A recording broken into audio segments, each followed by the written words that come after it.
This man, named John, was a local loafer who frequently used purchased photos of beautiful women for online scams. This time, he finally reeled in a big fish. To dispel Sean's doubts, John sent him a video he had bought. As expected, Sean was immediately smitten after watching it. Striking while the iron was hot, John successfully swindled $1,000 from him. With the money in hand, he immediately bought new clothes and excitedly went to a dance hall he had never been to before, experiencing the feeling of being a rich man. In just one day, the money was squandered. To squeeze out more cash, John chatted with Sean day and night, occasionally throwing out some ambiguous words, making Sean head over heels. He successfully scammed another $4,000. This time, he not only bought gifts for his girlfriend, but also promised to take her to KFC.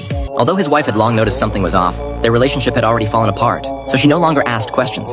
At this point, Sean had already fully invested himself in this illusory romance. One day, the beautiful woman sent a photo of herself injured, claiming she had been beaten and robbed. Sean's heart ached for her. Without hesitation, he transferred another $3,000 and invited her to his home, saying he would make some KFC to help her feel better. The next day, Sean and his wife were driving to the supermarket when they encountered a hitchhiker. His wife waved to let her in the car, but Sean realized this person was the beautiful woman he had been chatting with. He immediately stepped on the gas and drove away. He laughed happily, thinking she had really come to find him. Back home, he ignored his wife and rushed straight into the house to open his computer, eagerly sending a message to explain. He couldn't take her home because his wife was there. John was confused, thinking Sean was too into the roleplay and was hallucinating. But then Sean said he knew her address and wanted to meet in person. This made John start to panic. To continue the scam, John lied that he had gotten involved with a gang and urgently needed money to settle things. He thought Sean would readily agree as usual, but this time, Sean insisted on meeting first. He turned around and drove straight to the girl's residence. He was about to knock on the door when he saw the girl arguing with another woman and even got slapped. Was the gang really causing her trouble? Sean was scared and hid to the side, but soon he was blinded by love again and decided to stand up for his beloved. He quietly followed the woman in his car.